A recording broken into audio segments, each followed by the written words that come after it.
Welcome to AP U.S. History. We're going to press on to Chapter 8. We're going to look at the new Constitution.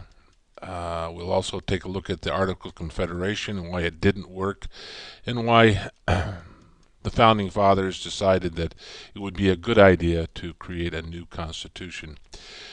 And so we'll look at that process. Certainly after the Revolutionary War, we are a fledgling country looking for respect. Not too many European nations do respect our independence. We have problems within and without, but we will manage to hang together and become stronger as time goes on. Now, this critical period of making a new nation, each state will create its own constitution. The Continental Congress of 1776 did call upon each individual state to draft its own constitution. And then they will serve as a model for the constitution that they will draft in 1787. This new country is going to be a republic. Each state under the Articles of Confederation had autonomy. They were the real power behind the new nation. The features of the state constitution: each one had a Bill of Rights to protect civil liberties from the government. Also created a weak executive and judicial branch by present standards, and it also had a legislative branch. Now, the Articles of Confederation, created by Dickens, was created or at least drafted in 1777. The final ratification of the Articles of Confederation is not going to come until 1781. Part of the problem was the dispute over Western lands. All legislatures under these state constitutions had the real power.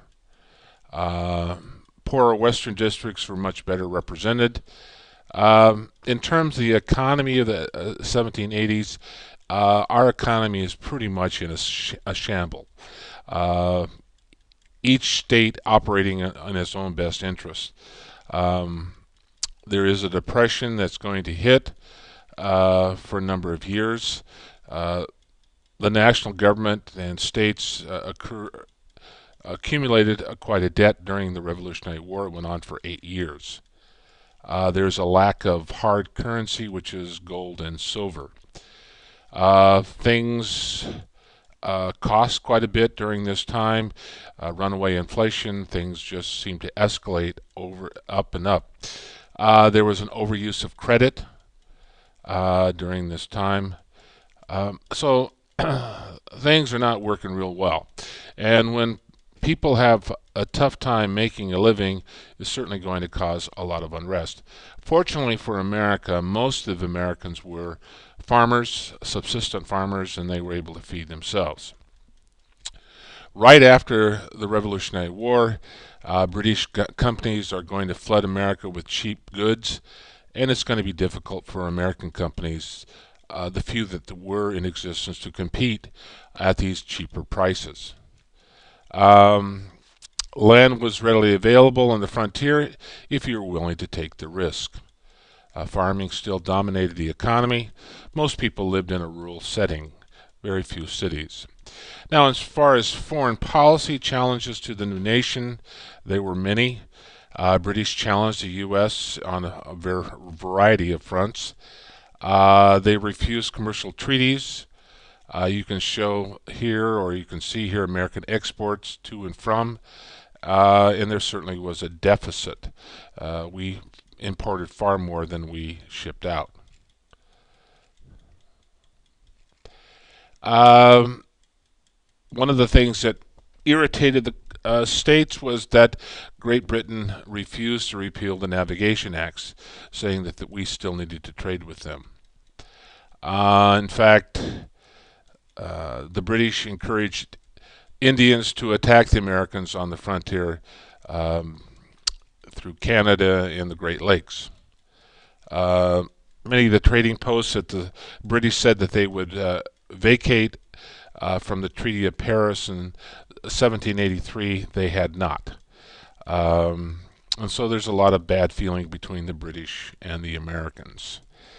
Of course, each state operated as almost a sovereign country, making its own commercial treaties and controlling taxes and so forth.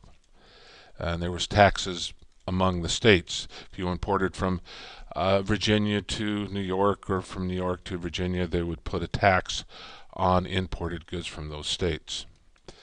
Um, One of the things that we agreed to do, but we broke this pledge, was to give restoration, some kind of monetary consideration for loyalists who had fled to Canada.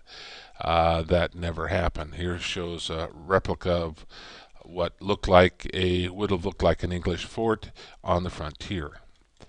Of course, the Indians were given money, goods, a bounty on scalps from Americans. And you can imagine that the frontiersmen were a little bit peeved at the British and their Indian allies.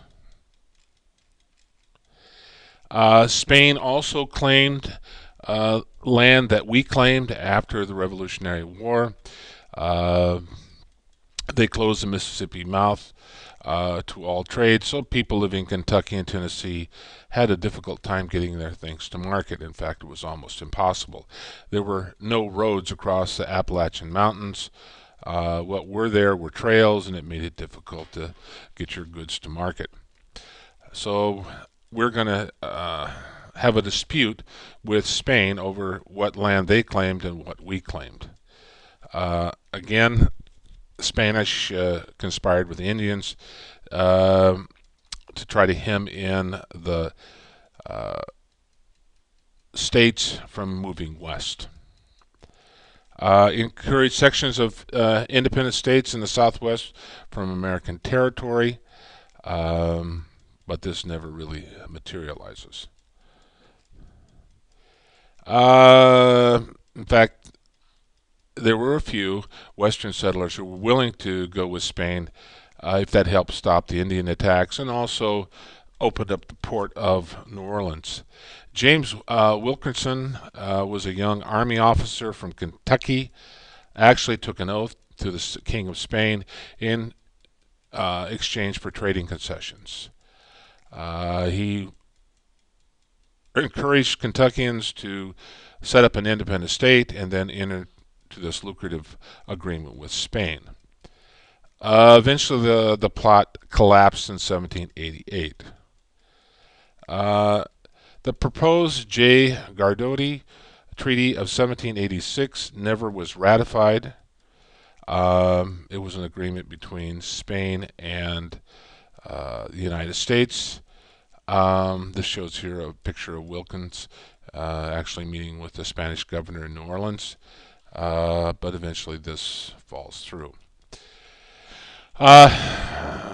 Through this treaty, we were supposed to gain secure trading rights with Spain for the Northwest merchants and recognizing Spain's supremacy of the Mississippi River.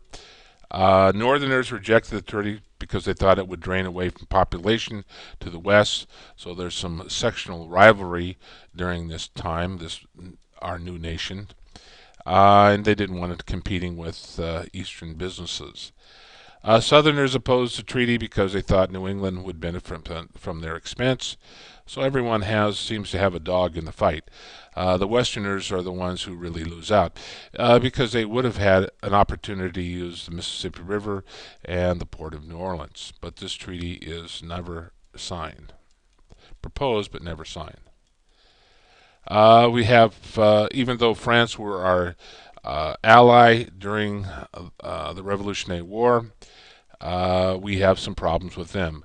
One, want payment for the loans that we made to them, but we don't have any money to pay them. They restricted U.S. trade to their holdings in West Indies. and they even seized American ships and cargo. Um, and so this is going to cause friction between the United States and France. Not only did we have problems in the West Indies, but we also have problems in the Mediterranean area. While we were under the authority of the British government, they paid the bribes to the Barbary pirates, and they left our ships alone. But after our independence, these pirates will attack and seize our cargo and ships and ransom our sailors. Um, the countries involved were what now is modern Algiers, Tunisia, Tripoli, Morocco. So Tunis, all these places were ports of call for these Barbary pirates. And American sailors who were taken were either enslaved or held for ransom. This shows a picture of the British fleet and attacking the Mediterranean Barbary pirate and being attacked by the Barbary pirates. And eventually they found it easier just to pay him off rather than fight him continuously. The Day of Algiers did most of the damage to American shipping, but there's nothing we really can do because we don't have much of a navy. And so we can't really challenge the pirates. So if we do any trading in the Mediterranean, the chance of our ships being seized increased.